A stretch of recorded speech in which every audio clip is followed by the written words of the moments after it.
Anyways, we are live. Finally, thank God. Eventually, Captain should show up, but his teeny little legs, that's why he has problems catching up with the rest of you. Anyways, to start the stream, as always, mental health is important. Please, if you're experiencing any type of mental distress or unease, seek professional help. Therapists, psychiatrists, they are trained and have the tools and ability to give you tools and help you as well to deal with your own issues, not necessarily in therapy. Sometimes you just need to talk to someone and help alleviate the tension. Mental health treatment and professionals are not there just for extreme situations. They are there as a preventative measure, as many things in healthcare are. If you are experiencing some type of emergency or more immediate issues, we do have links down below for crisis lines internationally and such. There's also some charities that help the youth in the United States. I think one of them might be full North America, possibly international. But if you can go support them, you have the finances to do so, I would absolutely ask that you do. They are charities that I support until I learn that they're terrible. And I hope they're not terrible, so I hope that never happens. We also have our social media links down below. Discord server, it is a video game-based server, not Dungeons & Moogles-based. There's a small optional section for the channel if you do want to come join. With all that said, though, welcome back to the Highroad of Maluviette, a 5e campaign. It is the first of 4 20-level adventures that make up the Forgotten Deity story. Our heroes are traveling down the Highroad of Maluviette, a 1,900-mile stretch of road that has been abandoned and is full of problems. It used to be a major trade route between 2 countries, and those 2 countries are suffering financially because of it.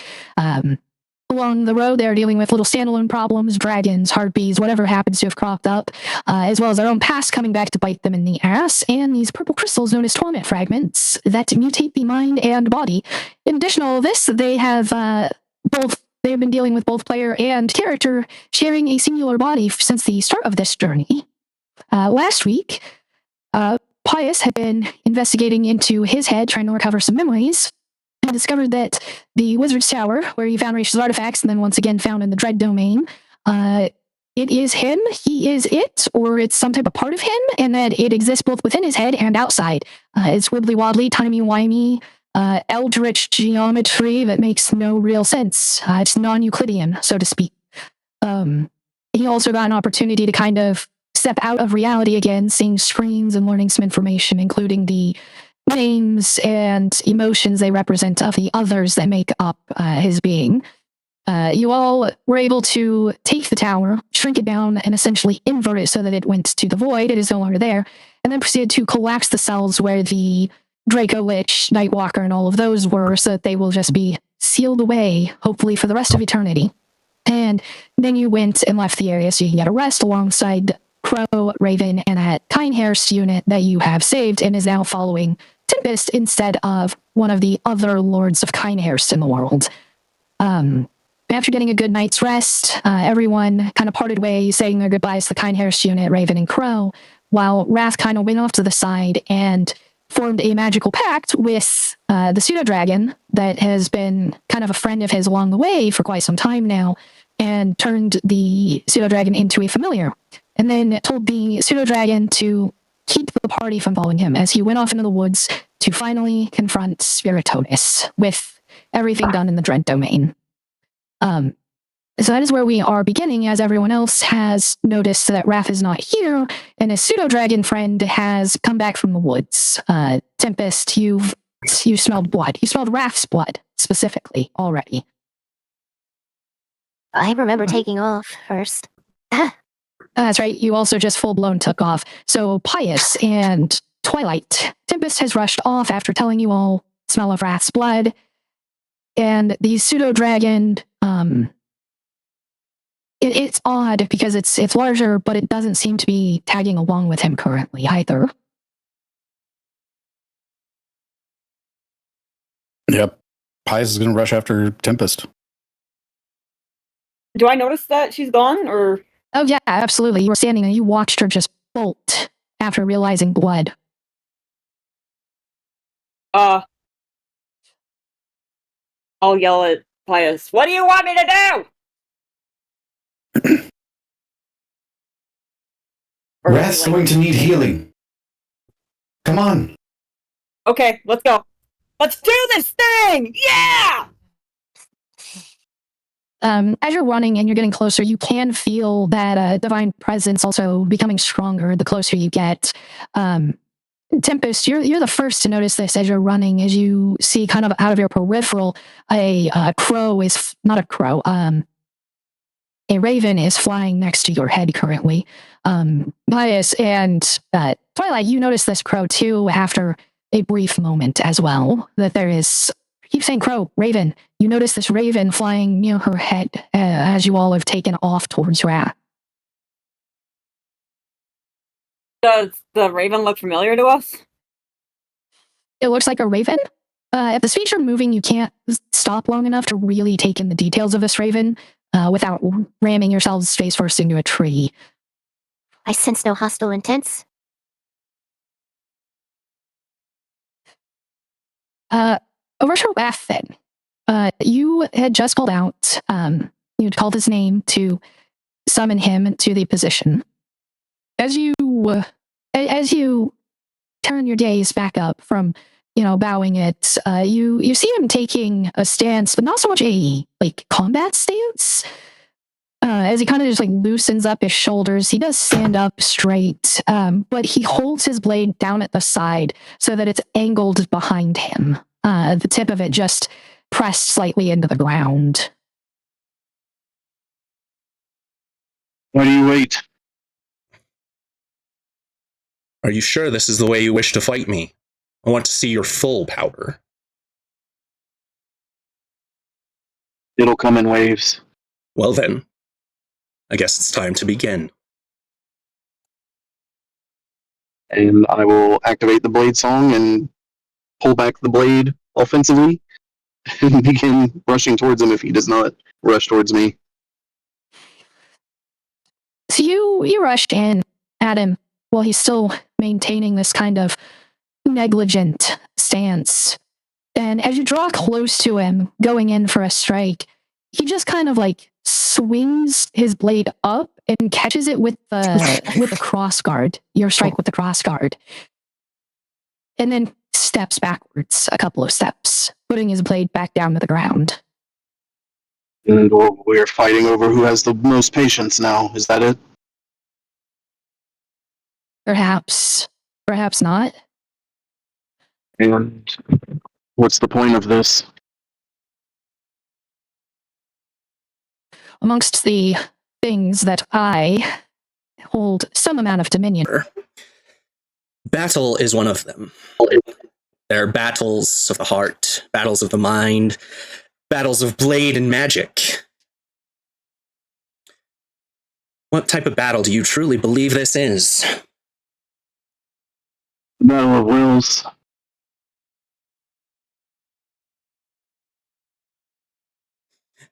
Then the question becomes, how does one prove their will strong enough to a god? I think that's one of the reasons there are so many battles to begin with. The wars fought over such things. I'm here to do a job. I have a duty. And you're standing in the way of that, trying to teach me something that I don't understand. Speak plainly.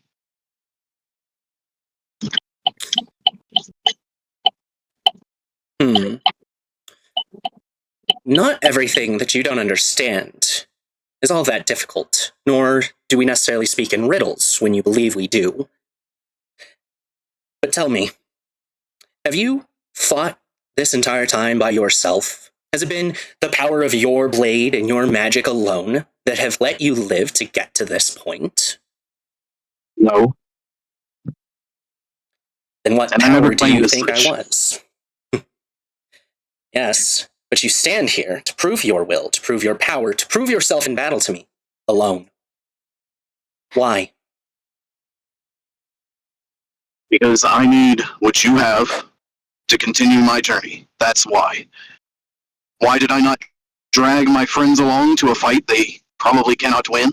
Why did I not throw them in danger's way instead? Why did I not bring them along a journey that I have been given and am lucky enough to share with them? when there is nothing but peril on this battlefield? Your questions are foolish, God.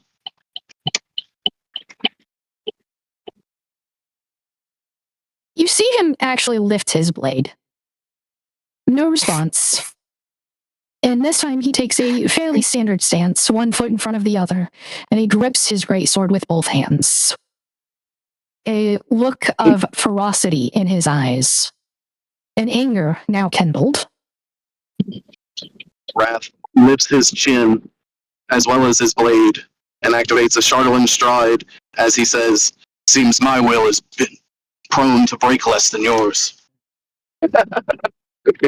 Are we hearing this conversation, or is this just something that's going on with Rath? You are not there yet. Okay.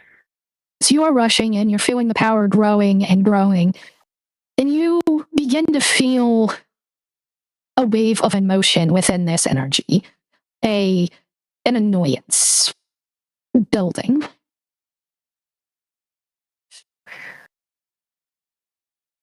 Highest Tempest Twilight, how do you respond to feeling the annoyance of a god through their energy? I'm already running. Not much. I I'm ain't gonna stop to talk. going to be more determined to get there then and annoy him further. Shit, if my To haste annoy ring him ain't going, further. it is now.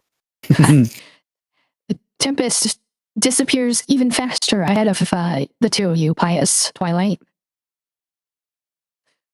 Do you have any means by which you want to try going faster? I'm not a fast boy. No, I mean, Tempest is the fast one. Like, hands down, no question. Yeah, which is I am fine. the swiftness. Tempest the Swift. Okay, yeah, there we go. Okay. Tempest the Swift, not Tempest the Brave. It's better than whatever other dark shit people would come up with. Tempest the Beheaded. Tempest the Horny. Exactly. Wait, what?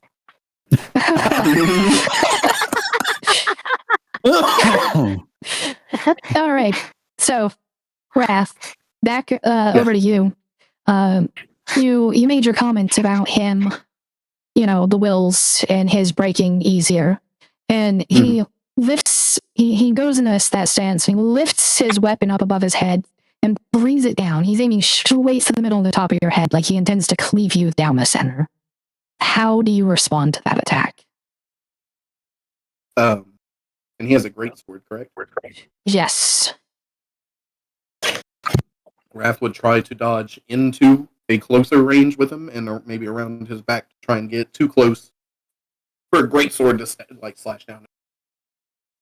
Okay. As you do, he steps to the side.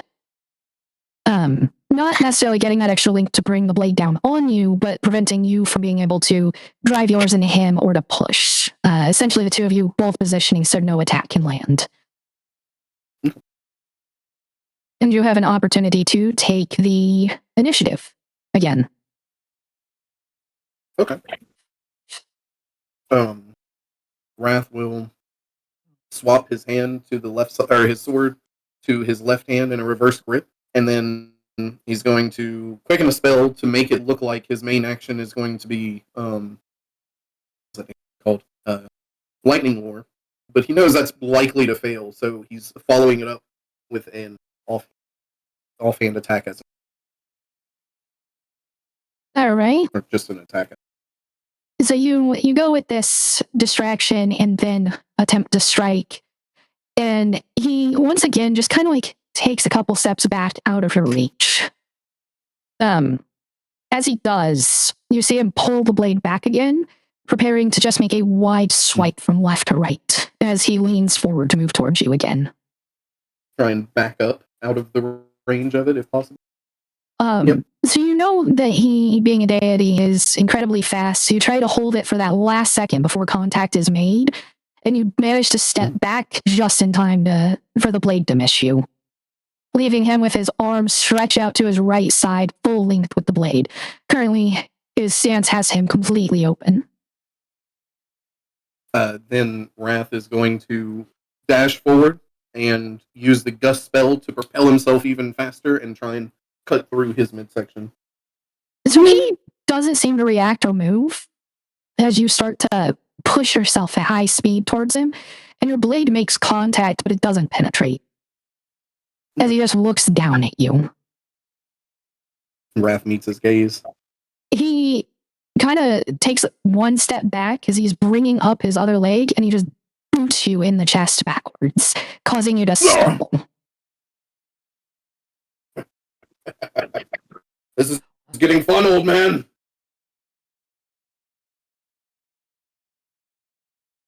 And it's my reaction at this point. Then Rath is, you know what? Rath is going to try and cast Witch Bolt. Fun. I thought you said it was a danger, and that's why you couldn't bring your friends with you. You have so much to learn about mortals. You don't think riding this line of death can't be exhilarating? Too. As the witch bolt reaches him, he just puts a hand out and kind of like grabs it and then throws it to the side, the way a monk might deflect an arrow. You know, as a god of battle, you'd think I would already know that exhilaration and thrill. Perhaps that's not the point of this battle, though. He then proceeds to drive his sword into the ground and just rushes you, bringing both arms down to his sides, going in to just lunge at you with two fists simultaneously. I'm going to try to fly over him. You don't manage to clear him completely. You get up enough that you realize you're going to have to kind of push your feet down and like use him to try springboarding. And as you do, he twists so you can't catch it completely, causing you to stumble across the ground. And then after a couple of rolls, you catch yourself and pick yourself back up, turning towards him again. Tempest. Quick. Tempest, you come into the clearing as you see this happen, and then hear Rath say, "You're quick." And you see, both of you obviously see this. Spiritonus lifts up one of his hands, very like force wieldery, as if he's trying to summon his blade to his hand. Rath, the blade is behind you, but Tempest, you see his blade vibrating as if it's about to launch through Rath to his hand. I'm going for the Rath. You're going for the Rath? Okay, how are you trying to go for the Rath? Push him out of the way? Intercept the blow Or just itself? full grab him. Full grab Considering the move? speed I'm going, considering the speed, just Absolutely. grabbing, the momentum will do the rest. You do grab him and pull him to the side, neither of you going down in the process, but as the blade passes, it catches your cloak and just slices the bottom 6 inches of it off. Tempest, what are you doing here? Saving you in life? What the fuck is that? That's Spiritonus. What are you doing here? You're gonna get hurt. Your little pseudo-dragon came back to us. We all got word. Traitor. Well, I guess you'll have to talk to him about that later. Otherwise, this seems like a problem, and you were about to get filleted. Wouldn't be the first time. That explains some. Okay. Well, I'm in this. Everyone else is on their way. You're not stopping it. What's the plan? And So Rath looks over at you Spiritonus. notice by this point, Spiritonus has gone back to that laid back stance, the blade on the ground. And as you actually turn to look at him, So, have you come to your senses about fighting alone? I think my hand's been forced. If someone's gonna die in that battle, how can I convince you to make it me? There's no need Hold to on, convince. You're my target. Plain and simple. Every attack will be directed at you. If someone else dies, it's just because they intercept my attack. Fine. Sounds like there doesn't even need to be a fight happening. I don't think we have a choice in this matter. You know him. You know of him. I hope I don't pay him attention much in history. I mean, it's really history's what you're good at. I mean, your whole thing was fairy tales. Really? You know a fair amount about the gods themselves. Okay, At least fair enough to know that Spiritonus is unbelievably stubborn, even by the divine. There are a lot of ways this could go, actually. So, like, You're what not does he wrong. want in all this? Proof. Proof that I'll deliver what he has to where it needs to be.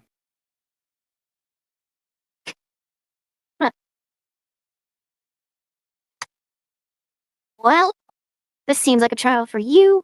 I'll just back you up on this from here on. It'll be a test for what's to come later with Kindhurst. Rath, you It's a said good way before that you wanted me to just tell you plainly what I wanted. I want you to prove that you have the strength to reach the end, the strength to do what is needed, the strength to not give up, the strength to do what's right. Yeah. Yeah, I caught all of that. Problem is, it doesn't make as much sense to me. Putting other people's lives in danger. Can't believe that. You really think there's gonna some way we're all going to you? beat you? What was that? You act like this is on you? We choose to do what we do. It was my choice to come into this at this moment, and it's their choice to proceed further, and they will be here soon. It's not like I'm not you're arguing anyone that. in jeopardy. Stepping into this arena could mean death for any of you. I'd rather not see that happen. Better one of us go down than all of us.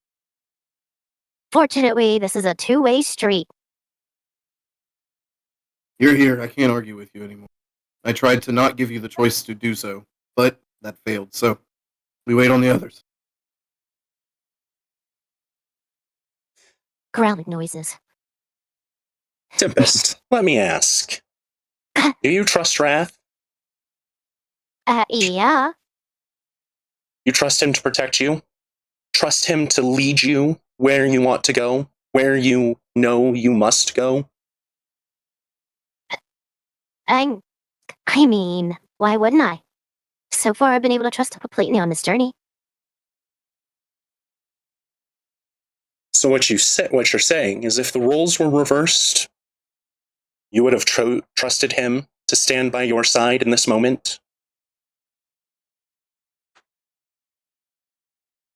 You know, you're asking a real tough question for someone who's never even had anyone around this long. But in the short time that I've experienced this, I'd like to say yes. Spiritonus returns to that battle stance that he had before. This time not necessarily staring either of you down. You notice that the anger in his eyes has faded, mostly, as he seems to be waiting for your next move. You ready for this, Tempest? Yep. Start lightning lure. Left leg, right leg, we each get one, and go from there? Let's do it. You want left or right? Right. Rath is his sleeves. Got it. And he's going to dash out and hope Tempest does the same and flank to Oh, the yeah. left. To the right. Your timing is off as you get there. Because of the speed difference. I don't think you were expecting Tempest at her absolute maximum speed, especially since you've only seen it once. And as she gets in there to go for the right leg, he swings his blade down to the right to block her swing, giving him enough time to swing it back and catch yours afterwards. My fault. My fault. No fair. Wide AoE. Tempest. His blade is in his right hand on your side, and you see him start to lift it up almost as if to act like a pole, a barrier between you and him. And you see him starting to cock his left arm up, preparing to elbow towards Rath. And Rath, you see that elbow coming up, it's going to come straight at your face. How do the two of you react? Try to lightning lure this blade going, because you said the blade is going towards Tempest. It's going up like a pole, a shield in the middle. Oh, so he's not swinging on Tempest. No. Oh, The only attack is going towards you with his left elbow. oh, that's hard to react to. So just cast shield. Hope it's enough. He's looking though at Rath since he's going for that attack. He is looking straight forward like he was before the two of you attacked. He's not looking to either side currently. Since he has his arm out, if he's holding the sword the way he is, can I use his arm to kind of go for the shoulder neck area on a swing? Rath, you throw up the shield, his elbow makes contact with it and just stops for a moment before he kind of does like a 1-inch punch and just pops it into the shield, cracking it like you would a windshield with a spike. He doesn't follow through any attack after that. He clearly had to change the way he was doing it to just break your shield. But he did it so quickly that even though the spell only takes a couple of seconds, he was able to react and do so. In Tempest, you bring the blade up, you get it over the top of his arms going for his neck, and he just leans backwards so that it goes above his head. But this does put him in a very open position for the two of you to now take action.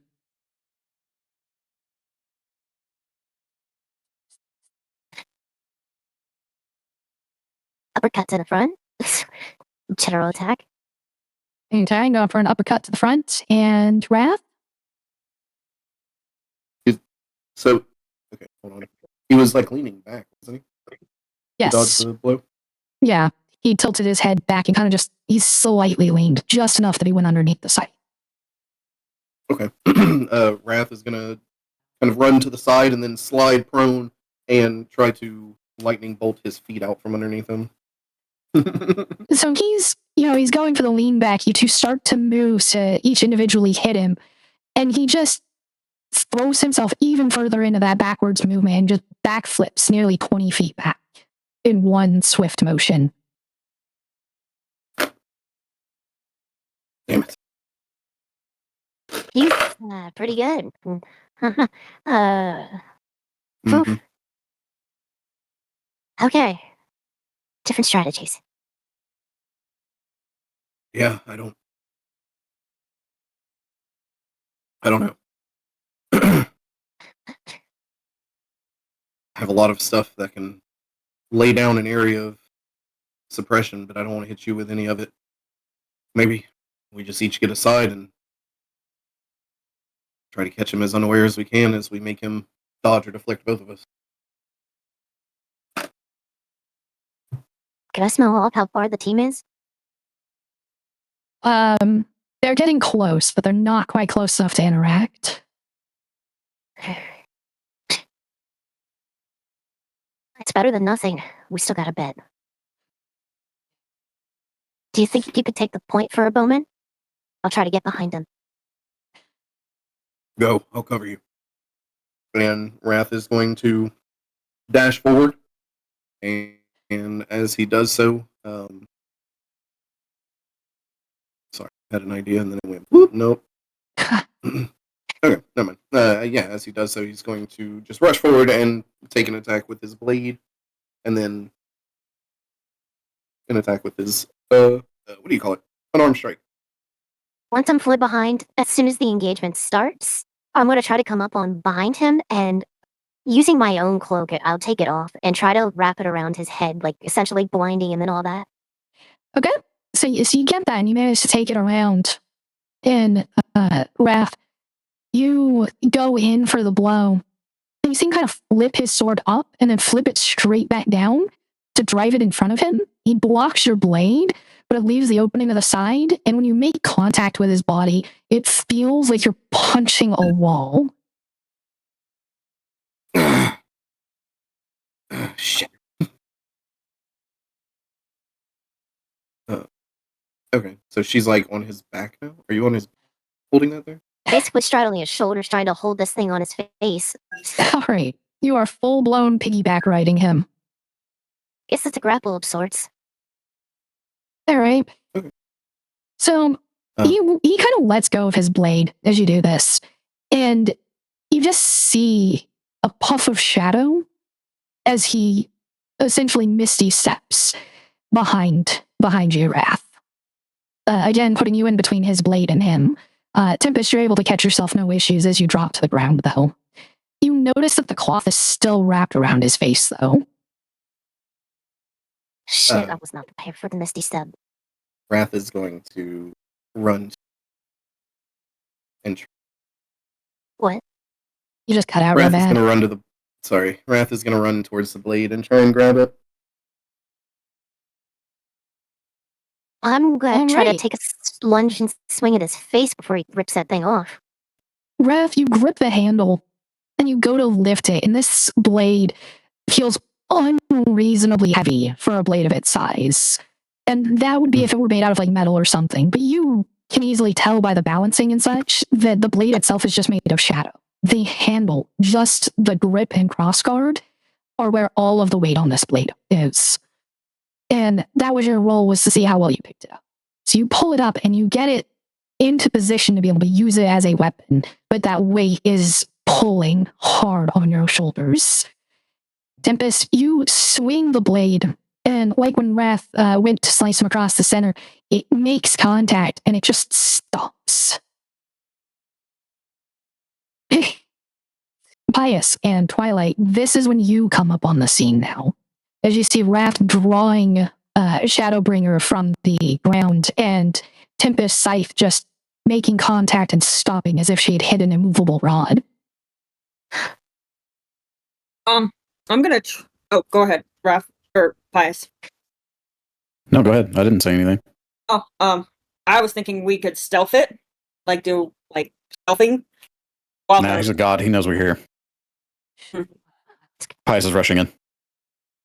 Pius is rushing in. Yep, Pius is going to rush in. He's not into the fight yet, but he's going to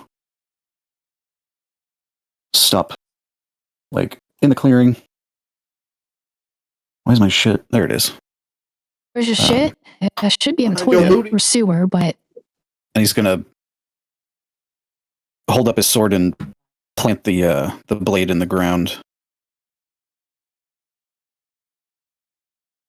If you fight one of us, you fight all of us. so he has that cloth over the upper half of his face, and as you speak, Pius, you see a smile spread across. And then Pius is going to walk towards him, dragging the sword on the ground. Okay, and Rath. What does Rath do? Rath will try to make use of the distraction of someone else coming in and rush him with the big blade. Just not being very subtle about it, just trying to like spear it into him. All right. And what is Tempest Out of the doing? way. You're backing up out of the way. Seeing Pius Okay. there, I'm getting out of the way and positioning as I do in the flank or rear. All right. And Twilight. What does the Twilight do? she's gonna fly in, kind of do like a flip, with her bear claws, and she's gonna try to just kind of just jab. Oh my gosh, why can't I talk? Okay, sorry. She's gonna run in, she's gonna fly in, she's gonna do a flip, and then she's gonna point her claws like down on his head. Like she's gonna just attack, just straight down. So as you're rushing him, the weight of the blade kind of pulls you forward unexpectedly, jamming it into the ground near his feet. And Pius, you get all the way up to him, and as you do, like he's been raising his arm, and when Shadowbringer gets jammed into the ground, you see him just reach forward, grab it, and he goes to block your attack, and ultimately doesn't make contact with your blade. As you bring it up into him, whatever point you were aiming for, but like the other attacks, it does not actually pierce into him. It doesn't pierce or cut. You come down and you bring your claws down right into his shoulders, again making contact but not really digging in. And you hear him let out a slight chuckle before misty stepping again in a puff of darkness, of shadow. And he doesn't like try to necessarily aim behind any of you. He just puts himself more center in this clearing from where everything just happened. And kind of as you all turn around to reposition, Rath, you see him finally take a stance that you consider to be legitimate. As he brings in his feet closer together, straightens up, he lifts one arm partially in front of him, and he brings his right arm up slightly above his head, pointing Shadowbringer directly in front of him. And you recognize that this is the traditional stance of the Blade Song. And you can hear it, a dark, soft melody. Every single one of you can hear it as this music just emanates from his body. What's he He's doing? ready. It's getting serious. That wasn't serious. No. Not even close. Prepare yourselves, everyone. Where's Captain? I'm not sure. Um. But I'm ready. She's gonna fly into him again. How Kind of like there's no Superman. Just gonna fly in, and she's got her paws just right out in front of her. All right. Rath, how about you? Seeing that, he can dash in beneath it, try and use it as a distraction, and use his blade and his tail as his melee attack. All right. Tempest, you still have all of your speed bonuses turned on, so It is true. It is true. I want to try to take a swing at his legs or whatever on the passes. I'll just kind of zip all through. right. It's my Zip form through of to the gnawing other on ankles. side. All right, so Twilight, Rath, both going straight forward. Rath, you're trying to go in below Twilight. Tempest, you're trying to come in at the side and take him at the ankles. Even lower than the other two are already attacking. That leaves you, Pius. Pius is going to watch his hand movements and try and block his next attack. All right, you're getting ready to be able to block and intercept. Gotcha. Okay. Yep, I'm just going to swing up if he swings down and vice versa. So Twilight, Tempest, Rath, you all go in for these attacks. And Pius, you're watching, waiting to see where his blade, where his fist, where his legs are going to go to strike out. And you notice him start to curve his body to step to the side of everyone's attacks. And as he goes to swing the blade down, you're able to intercept with your own blade to keep it from dropping on any of your companions. Not today. Thanks, Pius. I love you, man. He just nods and keeps his gaze on Spiritonus. If he had eyebrows, they would be furrowed. Rath, you can't help but notice that the smile on his face is turned to one of pure joy. He seems to actually be enjoying this fight currently. Tempest, you notice something separate and different though. You notice that the cloth you had taken to his face is now tied behind his head, a full blindfold.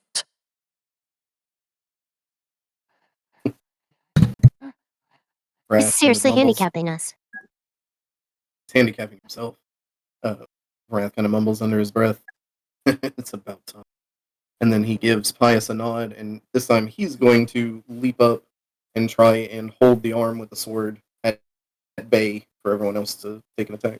Kind of using the momentum of Pius blocking the attack, he's going to push into that. All right. Everybody else? Tempest, you're pretty quick, right? You're super fast. Oh God, what? I have a plan or an idea. Take my rope. Since you're super quick, run at his ankles with the rope and try tying him up. Star spends her turn explaining it this play. Yes, actually, yes. Yeah, I'll take that. Yeah, We are Tempest, fighting. Tempest, you are free to do something as you listen to her, or you can give her your full attention. Your choice. I'll give it a shot. Okay, there you go. Phew. I want to use my plot point on Tempest, and she actually does it. Plot point to make your plan successful? Yep. Okay. Oh. Right. Tempest, your failure turned into you coming around, getting it tight, pulling it through the center of his leg. You do a quick figure 8 around, and then one full circle, tie it off tight, fast, as perfect as you possibly can. I didn't even Four. describe what I was going to do. You're right. What the fuck? What is Pius doing? He's going to shoulder check him right in the midsection. So, Tempest, you get that rope around his feet and everything nice and tight. And Pius, Rath, you two are going in, trying to get him in the shoulder. And he just broadside of the blade smacks both of you sideways. You both kind of tumble 10 feet to his right. Ugh. Sorry about that. Today's not my day. Don't apologize. Keep your head in the game, Rath. Yeah. Let's go. Rath is... Okay, he's gonna go and spend it. Rath is going to get up and help Pius up and then just disappear, and he's going to use Steel Wind Strike against him. So he's just going to disappear and reappear on the other side of him with his sword out. All right. Pius? He's going to go for a side midsection slash with his sword. Sorry, he broke the rope off by now, or? No, the rope is still on his feet. You just got it on. Ah, perfect. With my speed, I'm pulling. I'm trying to pull away. Yanking. You're going to go What are for you doing? yanking him away. Okay. Getting him And- to fall on his back. Yeah, she's just gonna use her bear claws again and just dive in and try to. Is he on the ground or is he just No. tied? No, he's standing. He's just tied. Oh well, yeah. She's just gonna like fly in and see if she could just knock his ass down. All right, so basically, y'all are going all four sides of him. Rath from the back, Tempest from the front, Pius on the right, Twilight on the left. So, you all are coming at him from every side. Tempest, you got it around. You're going to grip the length of the rope now from the portion you tied, and as you go to move your hands, you kind of don't quite get the rope. And Tempest, or Twilight, you're coming at him from the side, kind of attacking higher, unfortunately. And Rath, you're going in with the Steel Wind Strike behind, and he pulls his arm back, deflecting the spell with his blade, and then dropping his head back as he pulls his feet up in a jump. So Pius, you're the only one that catches him as his body is only there in the center where you strike. And as you hit him, you launch him back about 10 feet, just flying past Twilight. Yeah. And he catches himself on 2 feet and just kind of slides back a couple more as he lands. Good, finally. But you're all holding back still. Take this serious. Hit me harder. Gladly. Rath is going to catch Tempest's eye. And I don't know, you tell me if I can do this or not. And he's going to look down at your weapon, and you look down at it too. And then whenever you look back up at him, he holds his blade up and taps it against his chest. And I'd like to use my plot point to mute the music of Spiritonus for her, where she only hears my blade song, to try and give her advantage. As you come up on the scene, and you see Spiritonus just dodge and block, Rath using a spell, Twilight trying to use her tire claws to dig into him, Tempest trying to grab a rope this time around his feet to pull him. He dodges all three of those, but Pius lands a blow that launches him about 10 feet to the side. As he stands up and shouts to finally, hit me harder. Hit me, baby, one more time. And you're using your plot point to kind of dampen his blade song so that Tempest can hear yours. Yeah, to get try and bring her advantage to some- kind of coordinate attacks, right? Yeah, just to give her clarity on her attack, so that she can focus and perhaps have. Okay. Hey, whatever So what's set your plot point? free to me, I will focus. Yep. So the two of you both have your attack. You're getting advantage. You're in line. Your plot point is making sure you're in step with each other. And the only real way to dampen this is to kind of cut off the source of the sound more than anything. So you essentially tap into your magic and you manage to cast silence centered on him. And you do see him kind of stumble as his blade song stops. Because unlike a normal blade song, his is fully producing sound and music. And you have broken that blade song. And yeah, I think if you're okay with it, Tempest and Rath run in together and attack. You? Wherever they're not going to hit, I'm going to hit. Actually, I'm going to go for the upper chest. Just position both the blade kind of, my great sword kind of upward a little bit above my head and kind of push it forward. Almost like not like a pull stick, but you know what I mean. All right. So, Rath, you're coming essentially a little bit from his right side. Tempest from the left. Pius, you're the one like directly center, just the way things were positioned when he got knocked back. Pius, you're going a little bit above his center. Rath, Tempest, you're both going for his center. Twilight, what are you doing? I'm gonna use my ring of levitation and on him, so that way he cannot move. Captain, your first action in this combat, what do you do as you see everyone else doing what they are doing? I know. I know how to get him fucking riled up. Captain, are you ready to eat a god? I just snort laugh. I know how to get his attention. Oh my god. It didn't work. I just picture Captain's eyes going like dinner plates and then drool coming out of his mouth. God. Nar. Are you in your actual character sheet or are you in Rollgate? I'm in neither right now. I'm trying to find something to pull up. Oh, okay. God damn. Okay, Captain is taking his time trying to figure out what he does. Everyone else, your actions are happening. So you all go in for these attacks, and he just kind of like bends his knees slightly and hops backwards out of the way as like your weapons all kind of just clunk into each other where he was. So as he hops back, your weapons clank into each other, and you go to start pulling back, preparing to continue the fight.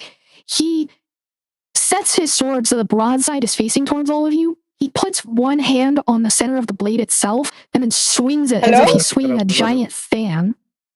And you just feel the wind rush from him to push all of you.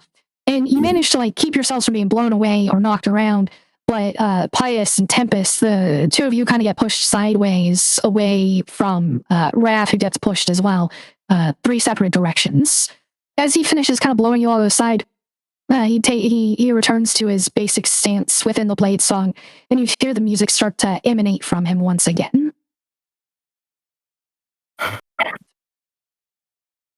Alright. Fuck. I don't know what I can throw at him that won't just hurt us. Oh, Everything. no reason for this anyway. Just kind of remind us here. I have to get something from him.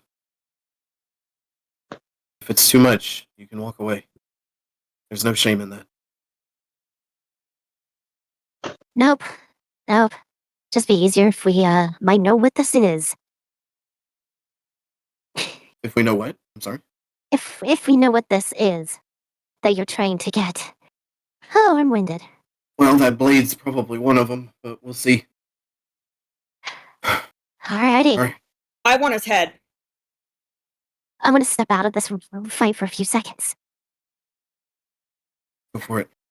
As he heard what Tempest said, he's going to turn back to Spiritonus and start walking towards him. And he's going to summon a storm sphere to where the bottom of it is would be like enveloping his head 9 feet up. And then from the center of it is going to strike a bolt of lightning. Also, anyone within 30 feet of the sphere has disadvantage on perception checks to listen. So he's trying to use that to drown out the sound as well. I'm going to cast Dissonant Whispers on him at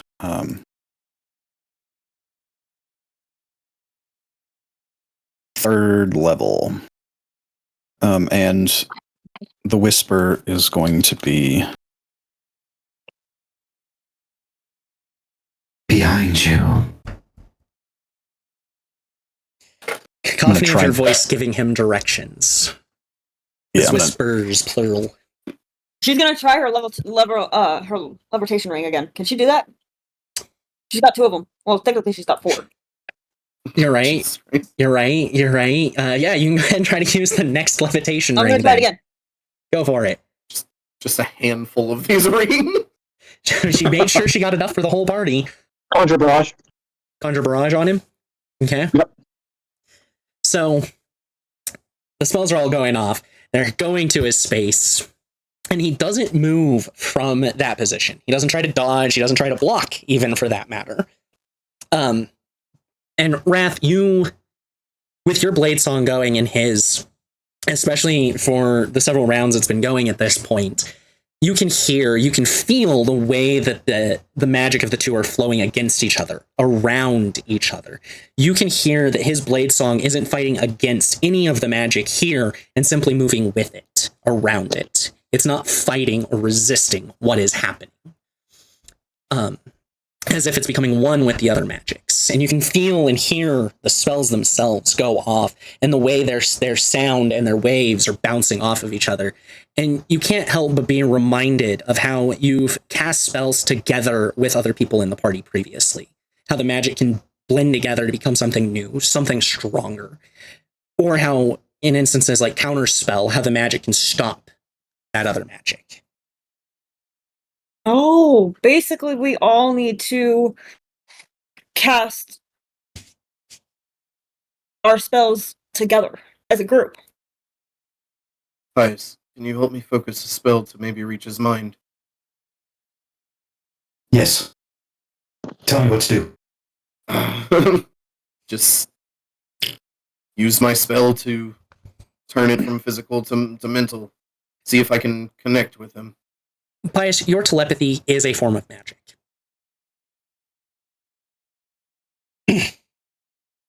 Okay. I'm ready.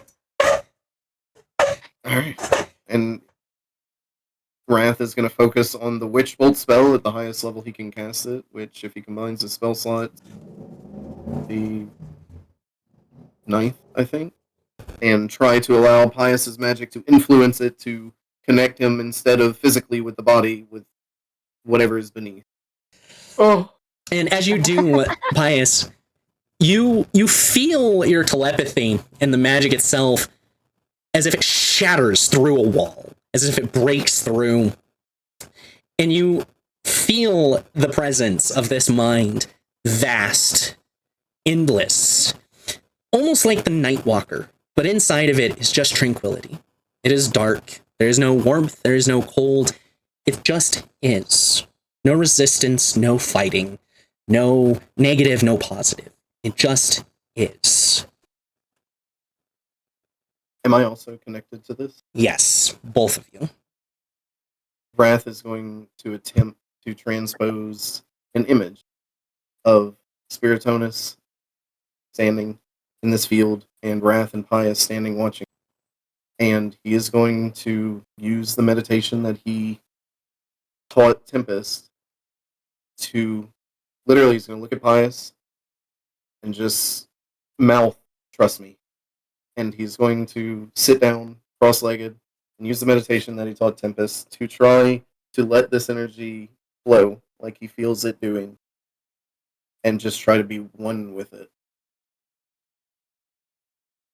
Pius follows his lead and does the same. All right, the two of you hit the mark here. You feel the energy starting to flow, and it's almost like you can grab it, like you could manipulate the force of his song, the force of your own magic, and you feel like you have some amount of control over everything around you currently. Tempest, Twilight Captain, you all see this as the two sit down into this meditative stance. And Spiritonus, you can hear him in your heads, Rath and Pius. The two of you specifically can hear him in your head. Good. Good. Finally, you've punched through a single hole, as small as it may be, that opens the way. Don't stop. And since we're all connected, Rath is going to suggest mentally to Pius, "Go in, I've got you." And he's going to try to use the bond to almost give Pius like foresight, where Rath is the mediary, where he can see how Spiritonus might react to an offense and try to either divert it himself or warn Pius to be able to avoid it. All right. Pius, you're getting up to make the attack then? Yep. Pius hops to his feet and he charges. Tempest, Twilight, Captain, do you do anything in this moment? You can feel your own magic connected to Pius and Rath. You feel a bond between all of your own magics at this moment. I'm gonna go up behind Rath. Just place a hand on his shoulder for now. Kind of focus. Trying And to help energy. focus the power? Yeah. Well, Flowers, grab my hands, and I will try to fly us over, or like kind of push us over to Tempest and Rath, and see if we can all just touch forces, and so we can figure that out. So yeah, I grab his hand and I kind of just toss him. Okay. So, Captain, are you resisting this in any way? No. So, She's bringing it. It's Rath, tonight. Rath, you do feel what Spiritonus' intentions are as a reaction, but you're not able to get it fast enough and respond to let Pius know what Spiritonus is going to do. And Pius, as you rush in, you're about to catch him. He just drops down fully, like to his knees, ducking your blade despite his 9-foot height. And he grabs you by the waist and throws you up into the electrical storm above him. Mm-hmm. But yeah, he tosses you up, and you feel the electrical pulses slamming you as you drop back to the ground. You are able to catch yourself on your feet, though, without falling prone.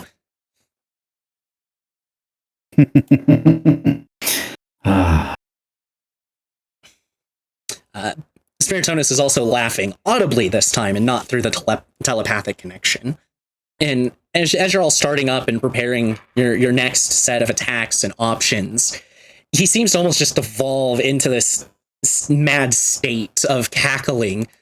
More! It's almost as if he's entered like a barbarian's rage. Oof. Rath is gonna continue what he's doing, but he is going to try and extend this telepathy to the group by expending 4 spell slots. That would be everyone, right? 1, 2, 3. Oh, yeah. 3? Yeah, there's only 3 more to connect to. Right? Yeah, Captain, Tempest, Twilight. So yeah, he's just gonna kind of Naruto with the what you call it, the QB cloak. All right. He's gonna extend it out to everyone, and as he does so, Pius is gonna need help in a minute. And in their mind's eye, they kind of see what he's doing to try and manipulate the battle to our advantage as best he can. All right, Tempest, Twilight, Captain, you're currently, as you're starting to get this view and you understand what he's doing, trying to essentially see what's coming to give you all the correct answers so that you can land attacks on Spiritonus. Your hand's still on him, still melding the magic together. What do you do, Captain? Camouflage is going to cast Aura Vitality. Guess we earn up to an attack. I'm going to hit him with Eldritch Blast. Okay. 1 each foot, and then 1 in his chest. And I am activating my cantrip of Frostbite. Pius, you feel a strange feeling, energy come through you, and you can tell it's coming from Twilight as her halfling luck kicks in for you. Ooh. What the hell? I don't know. I mean, do I know that it's coming from me? Most certainly. Most certainly. It's the same feeling you get anytime the magic in you just adjusts course for you.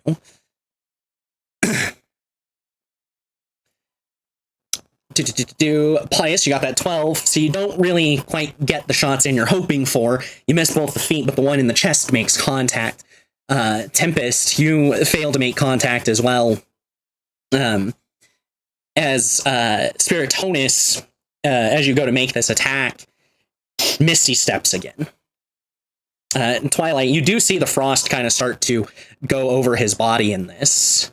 And Captain, with you still at Rath's back, you and Rath both feel Spiritonus' presence looming over the top of you from behind. Ah. And you can feel he's winding his blade back and he is swinging. You can feel the intent because of the connection you had. He is going to take your head, Rath. Everyone else, you saw the Misty step and were able to turn around quick enough to see what he is starting to do. Everything seems to slow down everything is going in slow motion currently.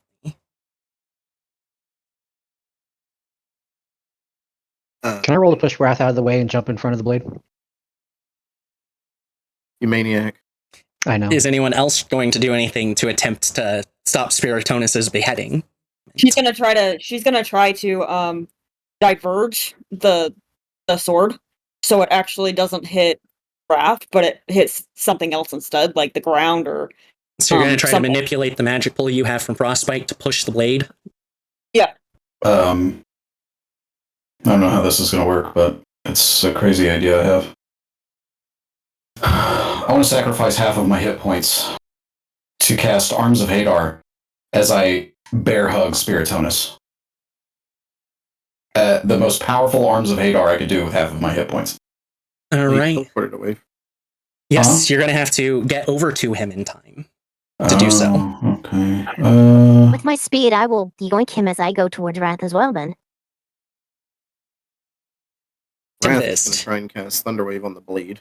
Pious. Actually, I can Misty Step. You're going to Misty Step followed by trying the Arms of Hadar, and Tempest at super speed settings is going to bonus action dash, and then bonus action. You're going to double dash while going full speed still. Maybe not full speed considering the gap. I don't want to run anything over. Anyway, Everything's moving in slow motion. You're not sure if you can get to him in time otherwise. that's true. Going full speed. I have no idea what the plan is. I'm heading there though. So, Captain, It's ruining. the blade's coming down. You manage to grab Rath. You're shoving him to the side. Pious, you Misty Step in, managing to push them backwards enough to create the space for you to be in the middle.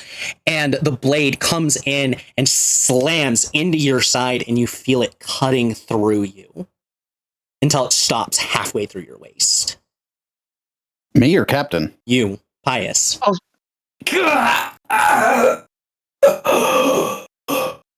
Pious, you have 1 hit point left as the Arms of Hadar go off. He screams and these tendrils slam into Spiritonus. Hopefully. Maybe not. Deuce, I sent you a message. Read it real quick. Because, Rath, you hear a voice in your head. Not the voice of anyone that is here. Because it is Finnegan's give up. voice. Don't hold back. Give him everything you got, mate. Do I react at this point? You have the ability to react, and you can feel everyone's power, including the Hermit's, flowing through you right now. Okay.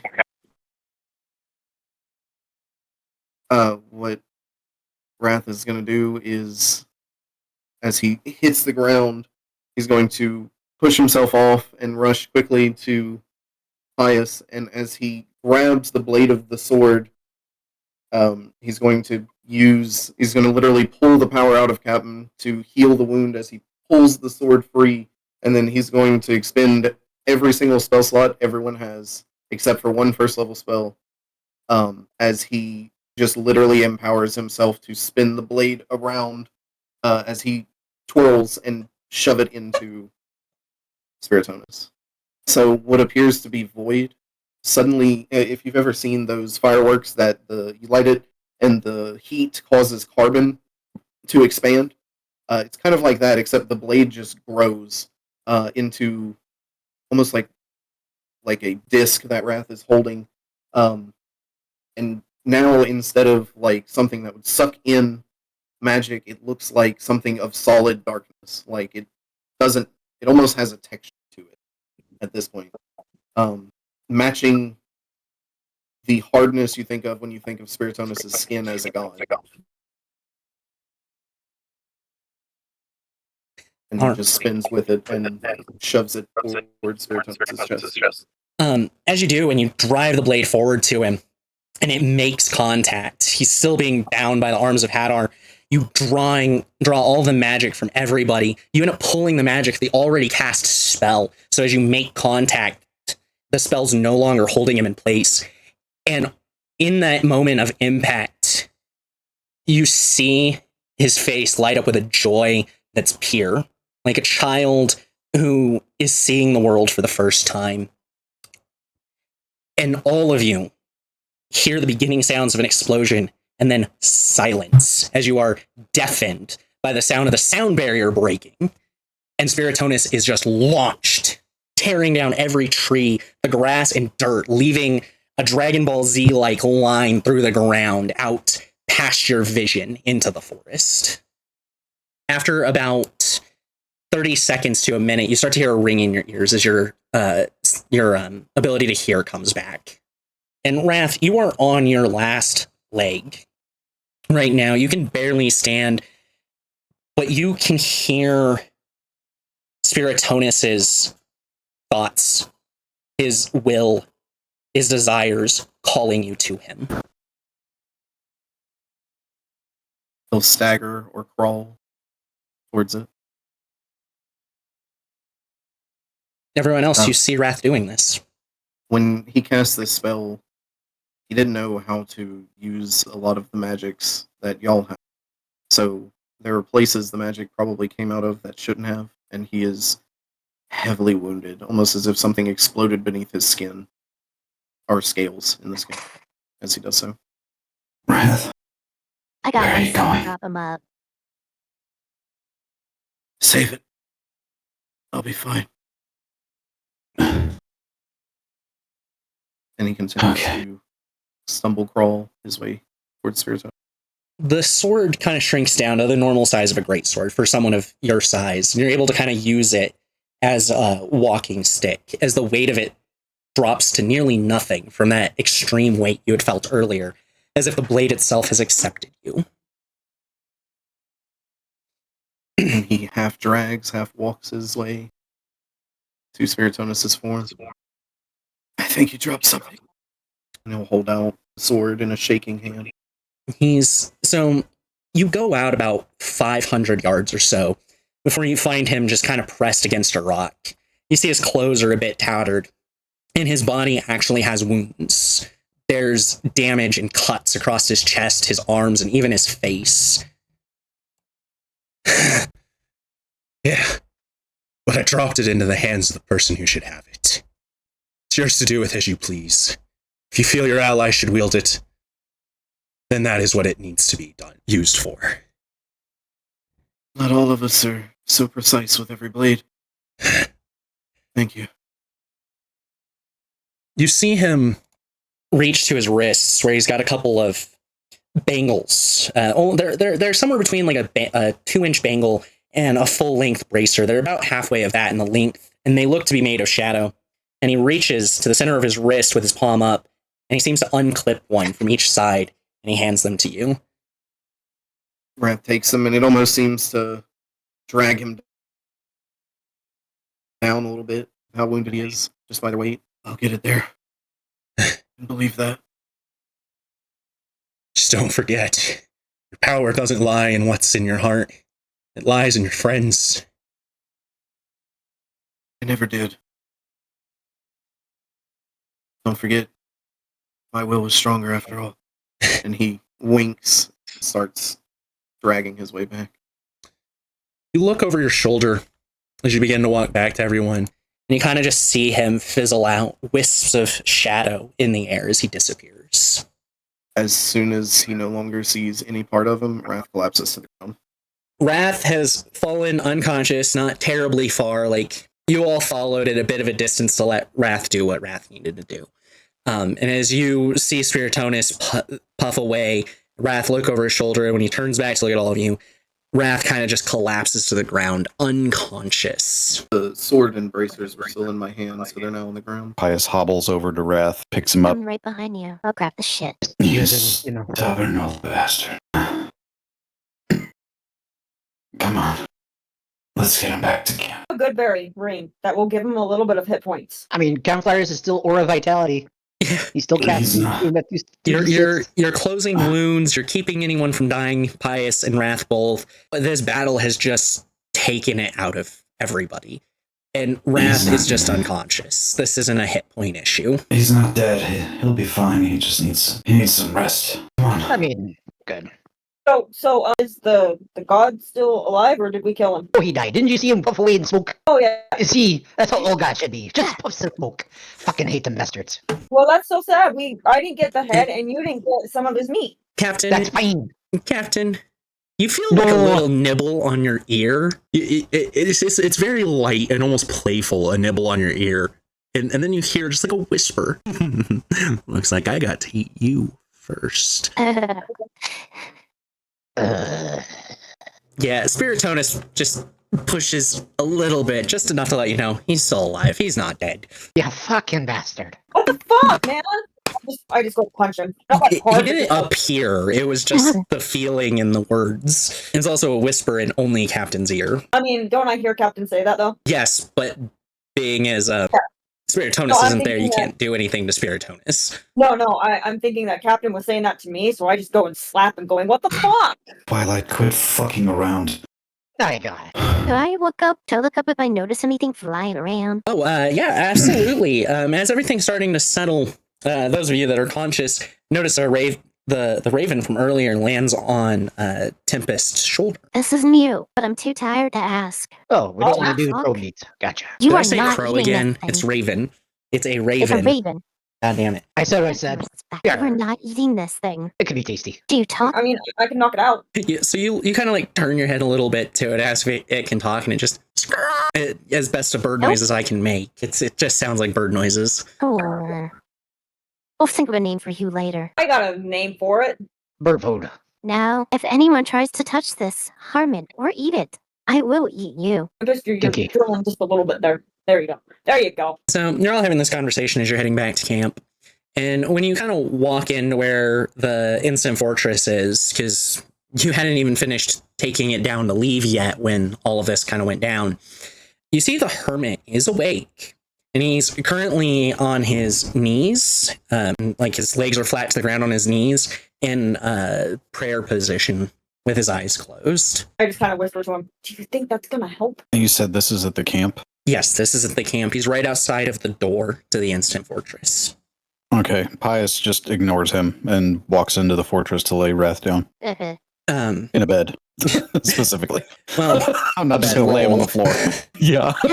So, I should specify that. Twilight gets up first, starts the whispering, and you're going to walk past, and his eyes open as he's hearing all of you enter. Is Rath okay? No, you dipshit. You could have actually been there to help us, you little fuck. Twilight, shut up. He's fine, Hermit. Good. I don't want to get into everything that I saw while I was unconscious, but at the end, it was like another me, a stronger me. I was face to face with him, and he said that my friends were in trouble, and I tried calling out and reaching out, and then I woke up, and all I could do, not knowing where you were, was just pray you'd be okay. We're okay. Well, I guess. Okay, well, I'm gonna eat crow right now. We are fine. Well, you can go look for a crow, go look for a crow. Good luck in finding one. I mean, raven. I'm gonna eat raven. You're about to get a claw to the neck. You actually And it'll did help us, Hermit, whether you thought you did or not. I'll explain later, whenever I don't feel like the gods are pulling on my soul. Fuck them gods. We'll talk later. I need rest. And he kind of holds his side where the blade went in, and if he could wince, he would be wincing right now. So is his light just kind of flickering as like it's a wincing thing? Basically, yeah, I think. His lights are flickering between blue and black. Yeah. Pius hears that in his head. Okay. So, for everyone watching, we are changing our rest system up to a variant. We're going in between the base rules and the gritty realism rules of D&D. The normal sleep for your normal 8-hour sleep is not a long rest. It is now a short rest for everybody. And a long rest takes 4 days. There's a few hours of training and such you can do per day without breaking the long rest. This particular encounter has basically full drained every one of you. So you only get 0 hours on this first long rest where you can do something strenuous. You can do reading, you can walk around a little bit, but even hunting is a bit too strenuous for how all of you feel currently. There is a soreness through every one of all of your muscles. And it feels almost like your spirit is on fire from how strained it became in that fight. Reminds me when I was but a boy. You fought guards of darkness when you were a boy? No, I just, I'm feeling on fire. and remind me when I was a boy, when I first was a shipwright, when I first started my adventures. Every day, all of my muscles hurt, and it never stopped, until one day it did. Good. Hold on to that memory, because someday you may lose it. Keep it close. I'll be doing that. I'm going to go sit with Rath for a while. Make sure he keeps breathing. So people can meditate, read, things like that for the next 4 days as we do a long rest. Captain, besides the general cooking, oh yeah, there's no way you can go on with 2 people under half health and 0 spell slots amongst the group. You guys have to long rest at this point. Unless you want to die, Twilight. I have all my spells. So does that mean I get double? Nope. Nope, you do not have all your spells. Rath, with all of your magics and spirits connected through the magic, the way it was, Rath used every spell slot from everybody on that last spell, Hermit included. Shit. This is why he is unconscious, is he channeled a lot of power through his body. Which was already attached to a god. Yes. Yeah. Well, I guess I can read. Yes, you, over 4 days, will have enough time to read your book to get a +2 charisma. So let me adjust your stats for that real quick here. Well, at least the parameter portion. Yes, okay, never mind. It's not letting me do it. It's probably because you're on that page. So the 19 needs to become a 21, and the 2 4s to the right of it need to become 5s. It's charisma. For the charisma line, 19 becomes 21, the 2 4s become 5s. Okay, I got it off the page. We'll see if it lets me do it now. Well, while we're trying to fix this, Pius, what are you doing over the next 4 days? He's going to go into standby mode, at least for the first 2 days, to really try and like reset his calibration, because that battle fucked him up. And then for the last 2 days, depending on when Rath wakes up After the long rest finishes. So yeah, for the last 2 days, Pius is going to sketch in Rath's sketchbook. Anything in particular?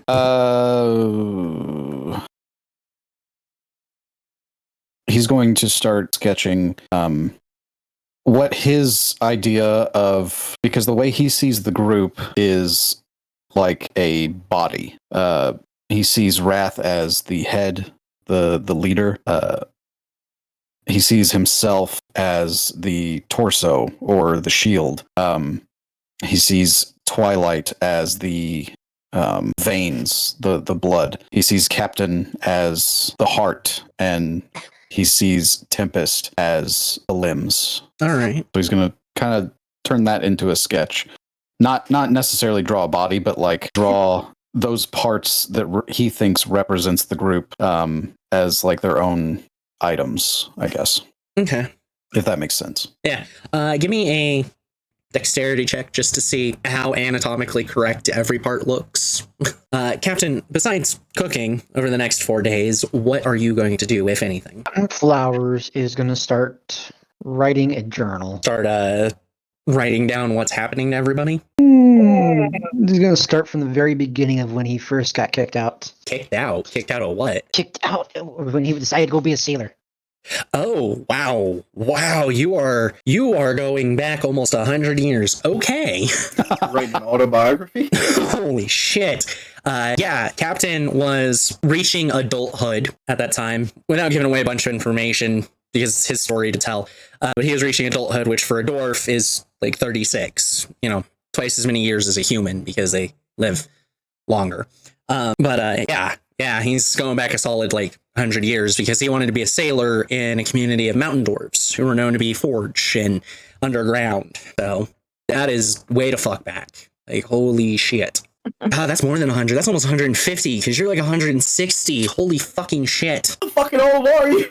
He's venerable age for a dwarf. He's up there in the 160 to 180 year range. He's fucking old as shit. Got a lot of right. This is why he's the 4th captain. No, the 5th captain.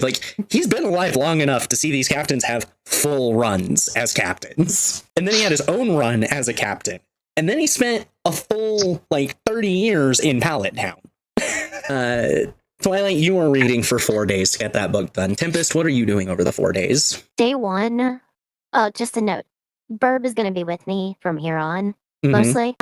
Day 1, try to clear my thoughts and meditate. Day 2, probably going to sit in, next to Rath for a while, the sketch of mud books. Okay. Day 3, stretching my limbs a bit. Not actually training, but like swinging my scythe around, kind of getting used to the feel again, because it's been a bit. And that flight really showed it for me. And day 4, I'm just mingling about. Alrighty. With the first day, meditating, clearing your mind the way Rath taught you, you don't have like a full-blown experience where you communicate with your patron or any of these other individuals you've spoken to, but you do get a small amount of information that this bird's name is Quay, and that he is here to ensure that your journey goes smoothly. No idea who sent it. You can feel at least enough that your patron, if it wasn't your patron, if it wasn't Amy, the amygdala, then they at least helped get this raven to you. For anyone curious, it's Pact of the Chain Warlock. Pius, you're able to put yourself in standby, and your purpose being literally to just not be, not do, not think. You don't make any type of connections or have any weird moments with any other force you're connected to. Rath, you, on the other hand, while you are in this 4-day coma, you don't really find yourself standing in the void. You find yourself standing on one of the docks in Sand, the city where you were born, back before everything happened. It looks just like it did the day that you killed that merchant. And you're just standing on the dock. There's no one here, just an empty town. He's gonna take the biggest breath of his life. Smell salty. Everything smells and looks how it should, minus the lack of people. Looking around, not seeing anyone. Just gonna slowly make his way throughout the docks, look at the different ships. So, as you're looking at all of the different ships here, you realize fairly quickly that starting at the closest dock to the main office, going as far away as you can, in order, is every ship that you were a part of the crew, in the order that you were on them. The Kraken's Bane, the last one and furthest from the main office. Walk between them, looking at each one, knowing he won't find anyone, but still kind of hoping that he does until he reaches the Bane. I'm not gonna try any voice mods or anything. I need a better computer before most of this shit's gonna work. But you recognize the voice that ends up speaking to you, and she's not like standing there. It's just like in the air throughout the entirety of this area. And it's Risha. That was quite the risky move. Just kind of happened. Inspired it. Point of all of us testing you and your friends, all of you, is because this journey is not an easy one. And even when you reach the end of the high road, your journey won't be done. There are things that even we gods are powerless to stop. We just want to make sure that all of you are prepared for when it happens. Does that mean no one can stop it if you can't? About us? I believe at least one of us has said it to you. But there are things that we deities are simply not allowed to do. The way that this world was made, the rules that are woven into the fabric of this reality simply stop us. We have to meet the right requirements to appear in Maluviette, to speak with you, to interact with. That's just one of many examples. The truest threat to this world was made for the heroes of prophecy. So only they can stop what is to come at the end of this journey. And I'll help them succeed. For everyone. I expect all of you will. It's no simple journey, and I'm glad to see you're learning. You're taking risks when you need to. You're being cautious when you need to. You may not always know the right answer, but I trust that in the end, this world will be saved. Trust your judgment. Place myself at feet. You feel Risha kind of break away, as if the time she had to make this connection has ended.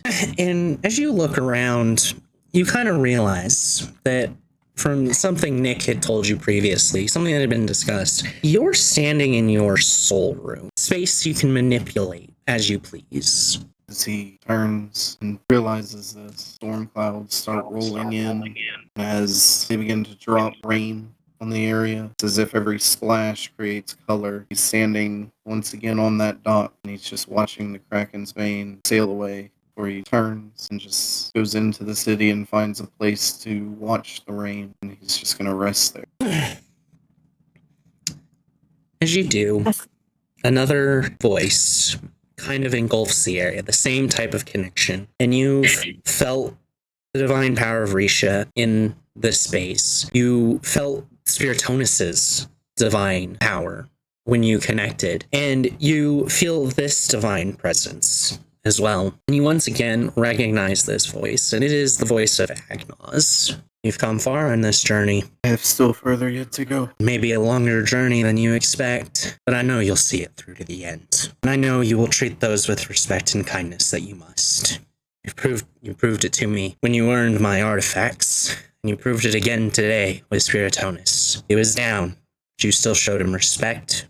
You offered him his blade back. That is what this world needs, more than anything. It can be as much a shield as people allow.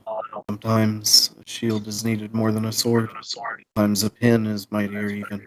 Whatever the world needs, plan on being there and it. You feel his presence break off again, and your thoughts are drawn to that final moment when you heard the voice of Finnegan. This is the first time that Rath has heard that voice properly and in full. And you don't necessarily know who it is, but you know it's a friend. And you felt the hermit's power course through you, and you knew that that was the hermit's, but you realize and recognize that you also felt divine power flow through you at the same time. A deity you're not familiar with, though. My friend, get out of the rain. You see a silhouette of energy form. It's a golden color, not a golden white, but just gold. And it seems almost as if it's only a fraction, a shard, a piece of whatever divine being this is.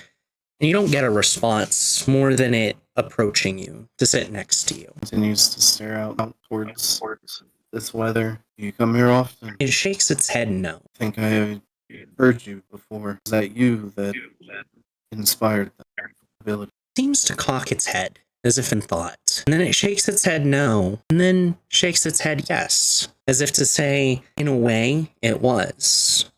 But in a way, it wasn't. Thankful for the part of you that it was. It puts its hand on your shoulder, and you feel its power, and it feels like just the gift of life. Life in its purest, most distilled form. Puts his own clawed hand over the hand on his shoulder. It's a great gift. Thank you. You feel this deific presence break, similar to how the others were. But you notice that the entirety of your soul room kind of almost dims slightly, as if from the moment you woke up in here, its energy had been permeating your entire soul, but it's now broken away.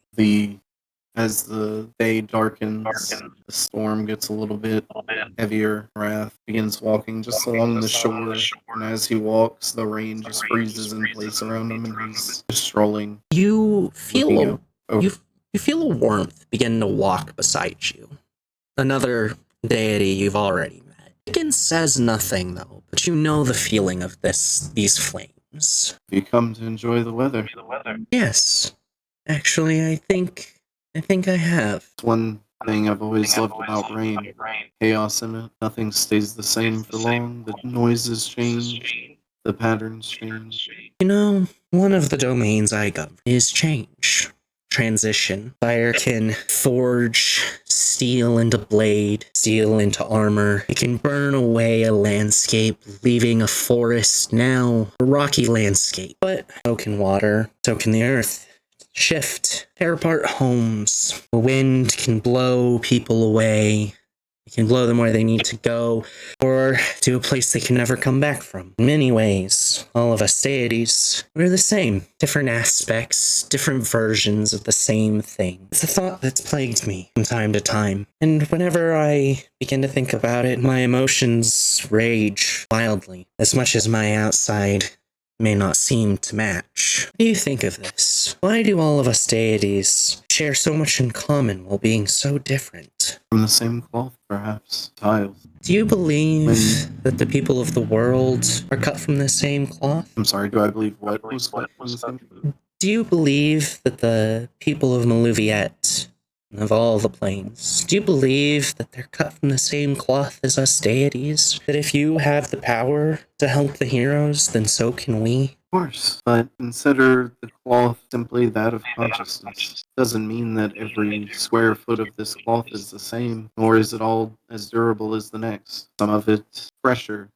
not buried beneath the other layers. I think we all have the potential to become the other. Bicken turns to you, and you see that they're crying, despite the smile on their face. Thank you. May I call you my friend? Of course, and Rath will reach out to grasp his wrist. Bicken returns in kind, and you feel, like the deities before, break away from your spirit, from your soul. And at this Rath point, takes another.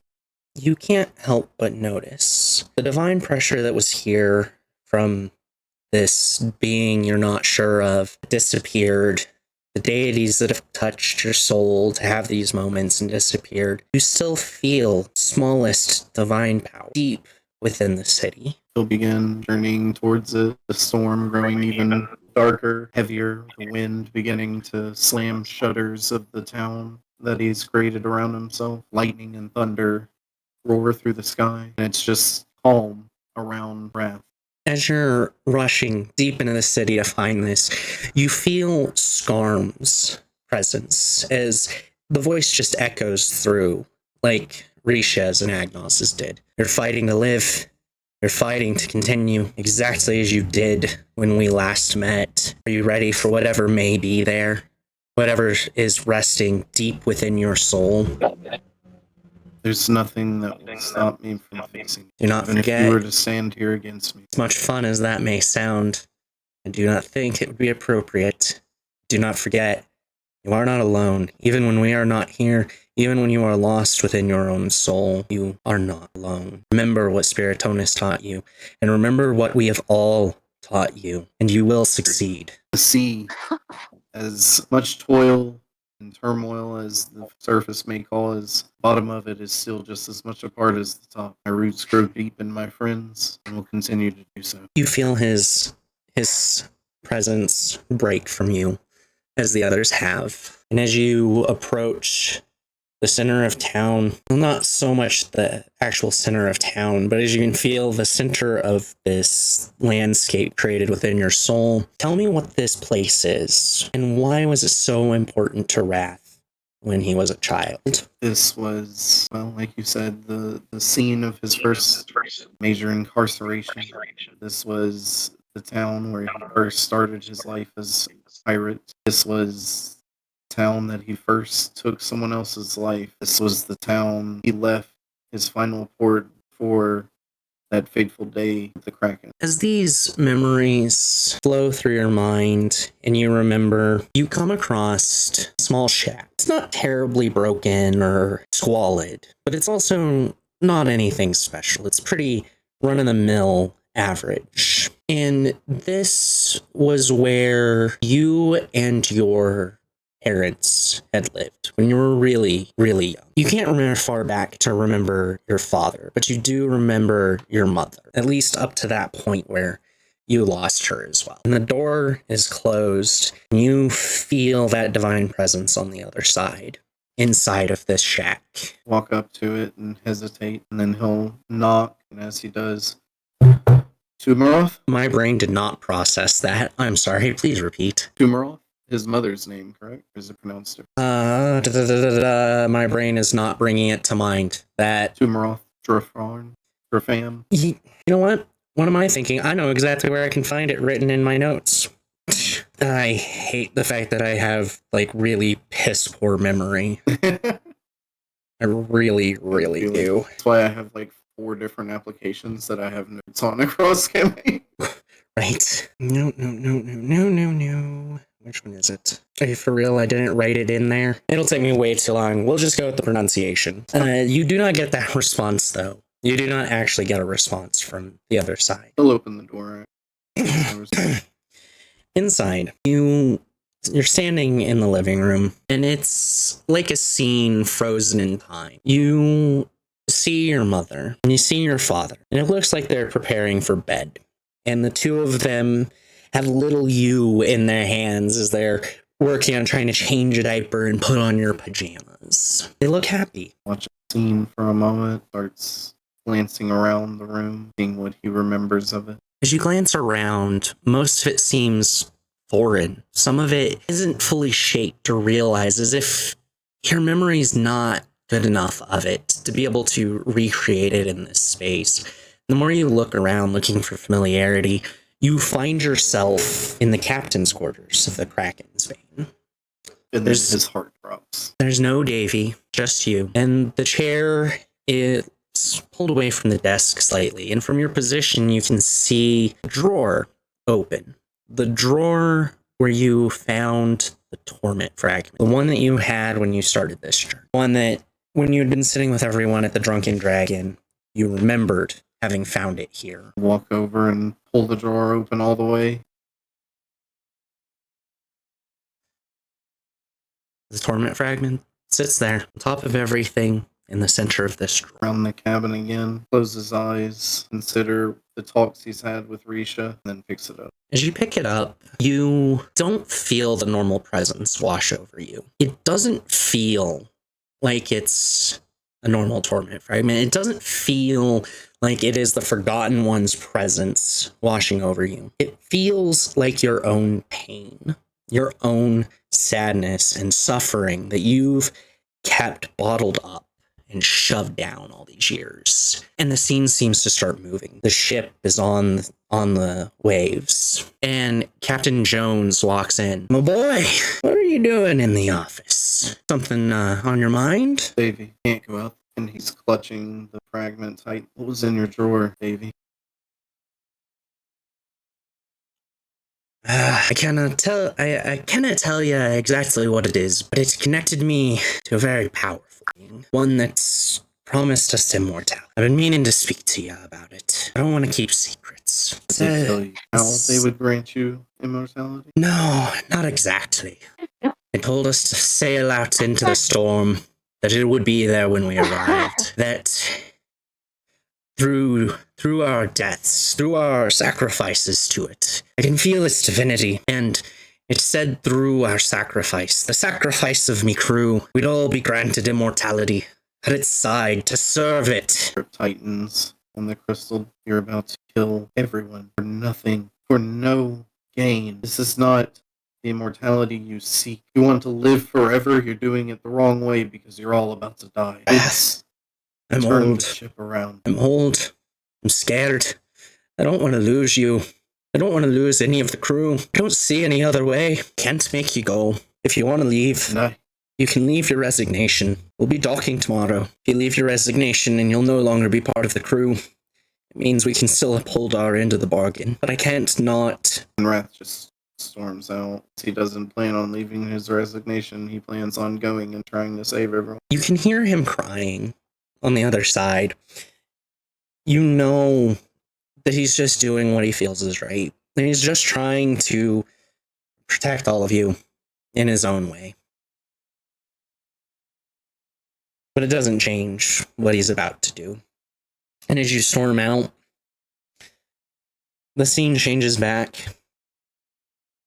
And now you're standing in the Drunken Dragon. Nick, Pius, Captain, Cleth, Pixie, Twilight, Tempest, the Hermit. They're all there. They're all sitting around, enjoying themselves, drinking, throwing darts, arm wrestling. Every one of the friends you had when you set out on this journey, and even the friends you've made along the way. Crow and Raven are in a corner. Kind of grabs the edge of the bar, heavily breathing from the previous encounter. Kind of brushes himself off, pours a pitcher of ale or beer, brings it over to the table. Staying all night, are you? Looks between all of them, confused. So they don't seem to respond to you, but they all turn after a couple of seconds when you realize that they're not responding to you. They're not even looking your way.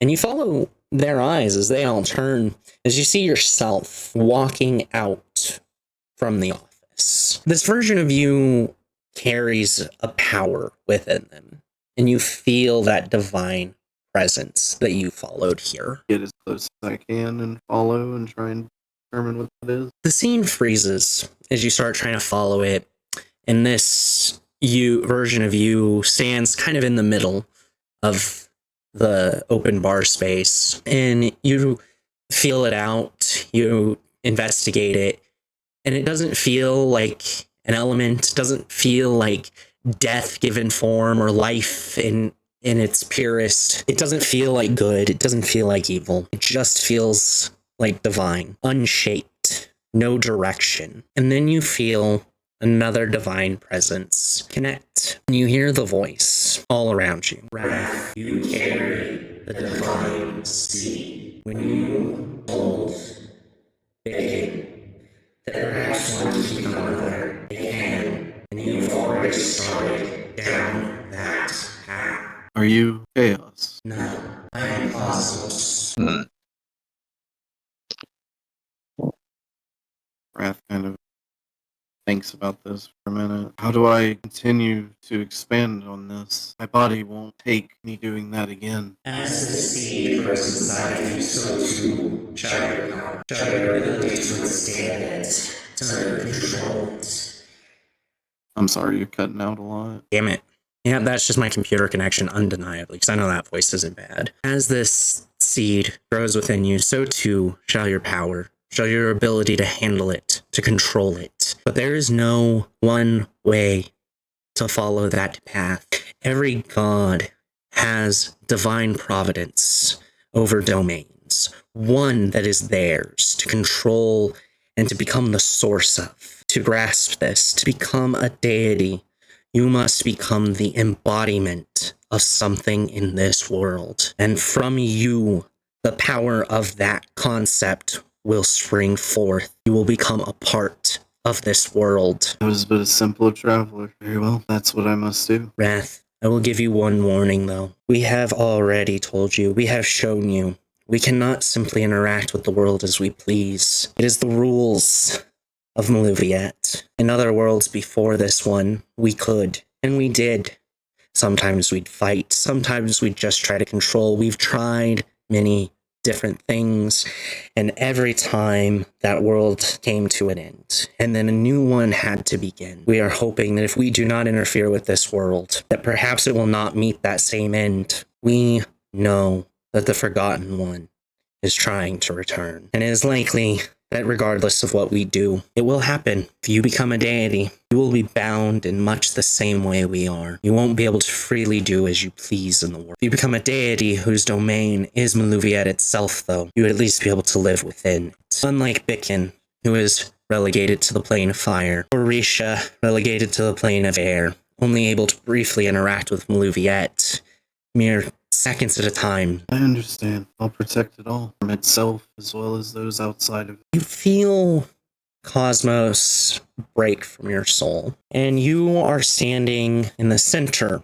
of Sandport again, face to face with this barely shaped seed of divinity. It doesn't look like you, it looks like your silhouette, made of just pure energy with no elemental affiliation, no form to take, just raw, pure power, creating the silhouette of yourself. At it closely, breathe in that air one more time, and then step into it as if he's walking through it as a doorway. As you do, your eyes open, looking up at the ceiling of the instant fortress. Tempest and Pius, both close by. Do you have any water? Yes. Tempest? Got it. Just pouring the snack bag. That's what I was hoping you would do.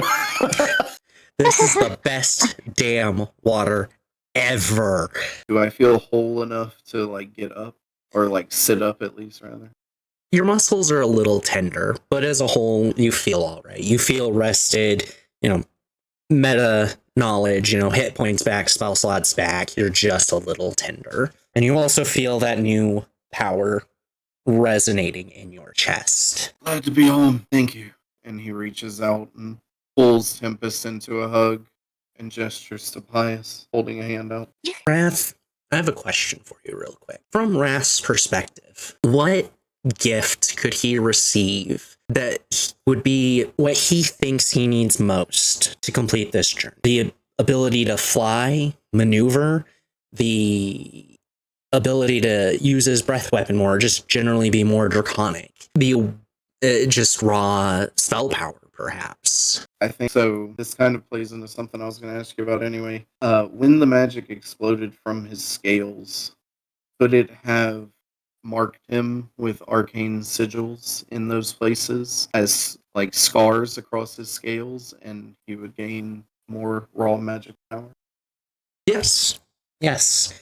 As for how this magic power presents itself, coming from a source of divinity, your own divinity. Once per day, you can cast a spell of 6th level or lower. Any spell of 6th level or lower. Once per long rest.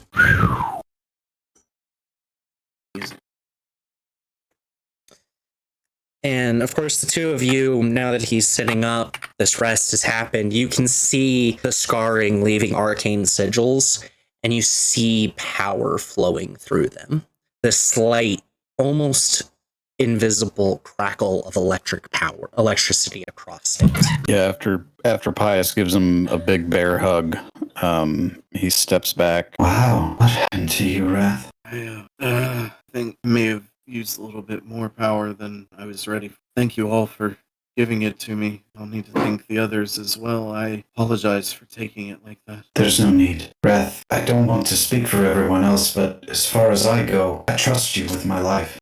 And I would gladly lay it down for you. You are, as Nick is, like family to me. And whether you would disagree or not, it is my life to choose. So there is no need to apologize. No more going alone. Cross my heart. We do this together. We are a team, a family. We either fight together or die together. Let's keep it in that first area. Yeah. Well, yes, I was just trying to. Yes, of course. And Rath is going to lean on their shoulders. Let's go see the others. I need to thank them properly.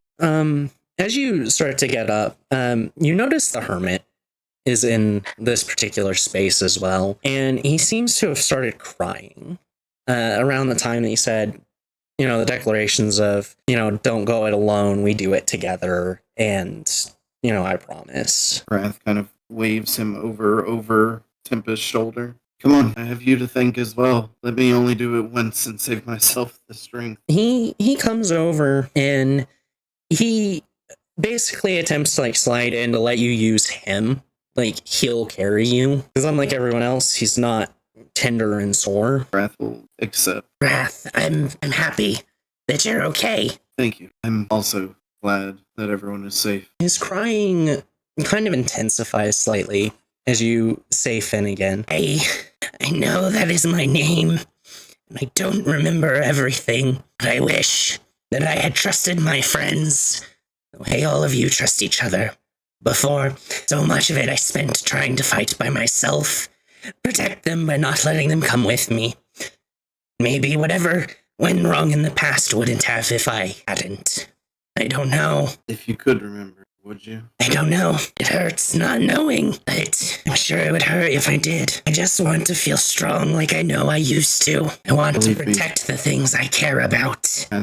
Believe me, the magic I pulled from you as well as everyone else is plenty strong enough. You have it in you. Just gotta find it.